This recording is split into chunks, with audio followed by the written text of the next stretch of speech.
Itong mga kwento ito ay hindi ko pa talaga nakikwento sa mga anak ko. Baka matakot kasi. Pero since Undas, Halloween naman, kikwentuhan ko muna kayo ng mga karanasan ko dito, lalo na nung kabataan ko.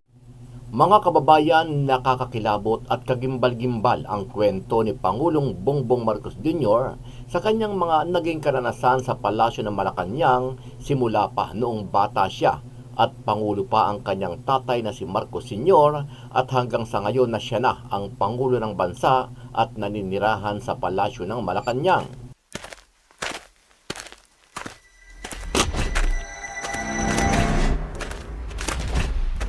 Sa pagpapatuloy ng kanyang kwento, hindi na mabilang ang kanyang mga nakakatakot na karanasan sa loob mismo ng Palasyo ng Malacanang.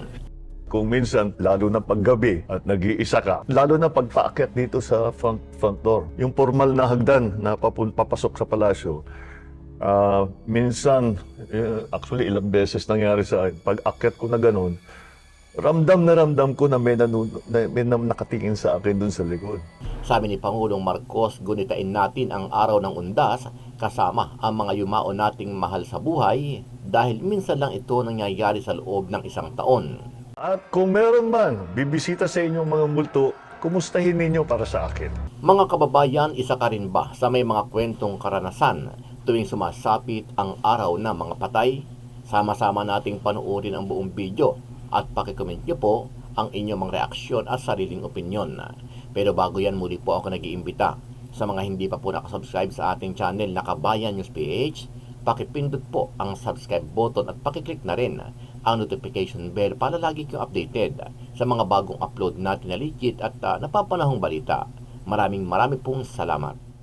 Samantala, hindi naman nagpahuli si Pangulong Ferdinand Marcos Jr. sa pagbabahagi ng kwentong kababalaghan ngayong panahon ng Undas. Sa isang vlog kasama nga ang anak ni Ilocos na si Ilocos Norte Representative Sandro Marcos, ikinukwento ng Pangulo ang nakakatakot niyang mga karanasan sa pagtira sa Malacanang.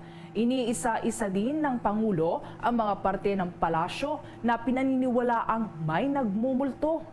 At kaugnay pa riyan ay nagbahagi din ang punong ehekutibo noong kabataan niya ay naranasan niyang magsisigaw na may multo nang makakita siya ng gumagalaw na mga gamit.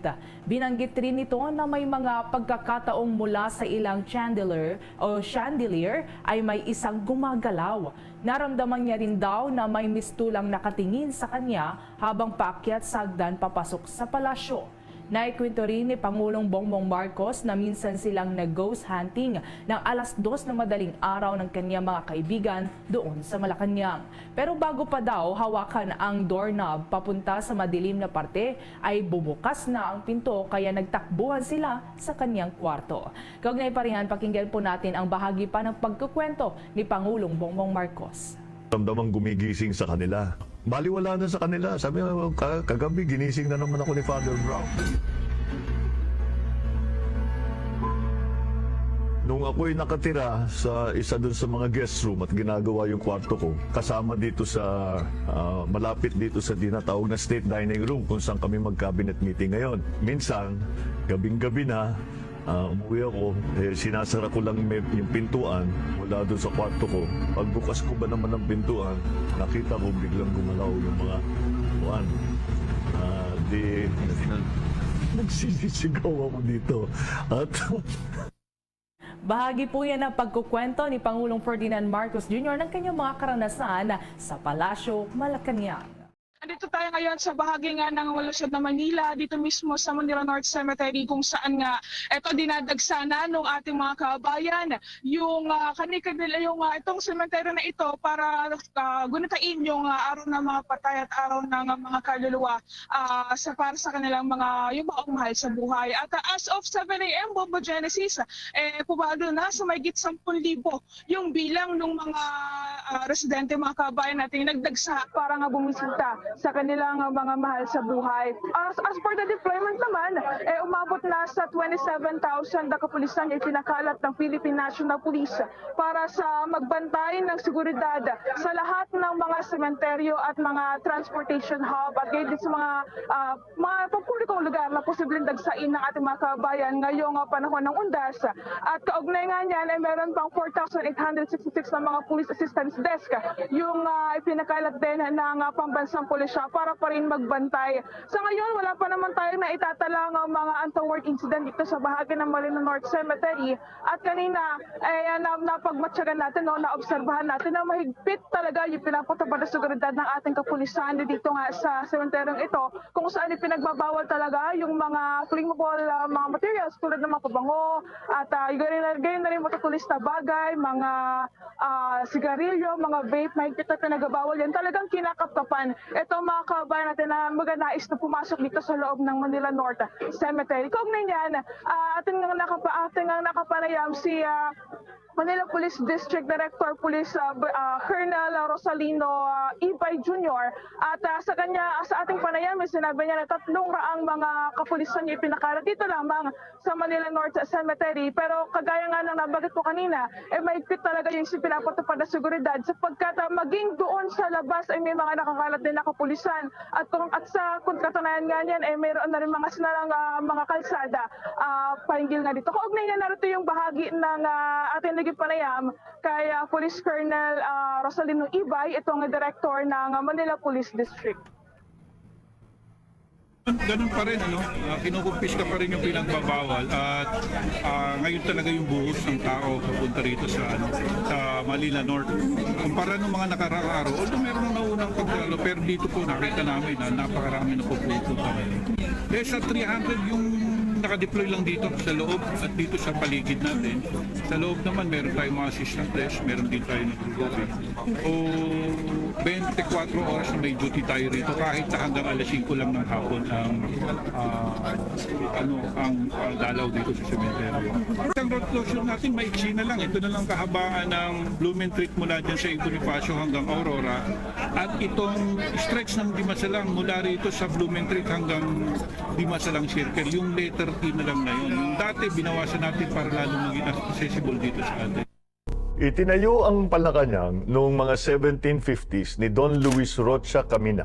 Ang Malacanang noon ay isang summer house. Binili naman ito ng Estado noong 1825 bilang summer house ng Gobernador General. Mula 1863, tinirahan ito ng 18 gobernador general, 14 na American military and civil governors at kinalaunan mga pangulo ng ating bansa. Nakailang renovation at refurbishment na ang palasyo, makalipas ang ilang digmaan, pero ang pinakamalaking pag-remodel ay naganap ng time ng aking ama dahil ang mother ko ang gumawa ng remodeling. Itong mga kwento ito ay hindi ko pa talaga nakikwento sa mga anak ko.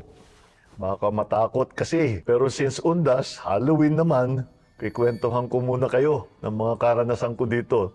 Lalo na nung kabataan ko. Oh, are you ready? No, not really. Not really. Pero sige. Never mind. Let's go. Dito mismo, dito sa tinatawag na reception hall, nung una kaming dumating dito sa palasyo, yung mga security namin paggabi, dito natutulog at naglalatag sila dyan ng kama at dyan sila natutulog. At balitang-balita na kung minsan sa gabi ay may dumadating na ginigising sila na ang tawag nila si Father Brown. Sabi ko, bakit sino ba si Father Brown? Nung tinignan namin ang kasaysayan dito sa palasyo, meron daw talagang Father Brown na Amerikano na dati, nung panahon ng Amerikano, ay nandito nagtatrabaho. At ngayon, ay mukhang hindi na umalis dito sa palasyo. At pinupuntahan nga ang ating mga security natin. Paggabi, meron daw silang nararamdamang gumigising sa kanila. Baliwala na sa kanila. Sabi ko, kagabi, ginising na naman ako ni Father Brown. Nung ako'y nakatira sa isa dun sa mga guest room at ginagawa yung kwarto ko, kasama dito sa, malapit dito sa tinatawag na state dining room kung saan kami mag-cabinet meeting ngayon. Minsan, gabing-gabi na, Umuwi ako, sinasara ko lang yung pintuan mula doon sa kwarto ko. Pagbukas ko ba naman ng pintuan, nakita ko biglang gumalaw yung mga kuwan. Nagsisisigaw ako dito. At tumakbo ko. Sinabi ko, sinuko ko sa security. Sabi ko, may multo, may multo, may multo. Sino yan? Si Father Brown lang siguro yan. Tapos nakita niyo dito sa palasyo, maraming chandelier. Pagka naririnig namin, nakikita namin na gumagalaw, sabi namin, baka mukhang may lindol. Kasi pag lindol, nakikita mo, gumagalaw-gaw yung mga chandelier. Pero kung minsan, maraming chandelier nga, isa lang yung gumagalaw. At hindi namin alam, dahil wala namang bukas na bintana, hindi naman maabot ng tao yan, nakakapagtaka kung bakit nagkakaganon. Ito, nagpumungas na mag-isa. Gabi, isasara yan. Nakasarabi yan, pagay naman lock, pero nakasara. Pagbalik siya, mas nakakano ba yan? So, pinabayaan na yun. Pagbalik na naman, sarado na naman. Kung minsan, lalo na paggabi at nag-iisa ka, lalo na pagpaakyat dito sa front door, yung formal na hagdan na papasok sa palasyo, minsan, actually ilang beses nangyari sa akin, pag akyat ko na ganun, ramdam ko na may nakatingin sa akin dun sa likod. Atras tuloy ako paakyat dahil nakakatakot, dahil alam ko na talagang alam nyo naman kung minsan, pag naglalakad ka, manaramdaman mo pag may nakatingin sa'yo, may sumusunod sa'yo. Ganun ang pakiramdam ko. Minsan, nandito kasama ko maraming kaibigan, siguro mga 6 kami. At pumunta kami doon sa medyo madilim na lugar.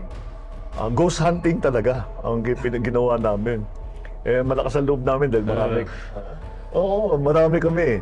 Sabi namin, malakas ang loob namin. So sabi ko, doon tayo dahil maraming kwento doon sa lugar na yan. So yung isang kaibigan ko, bubuksan niya yung pintuan.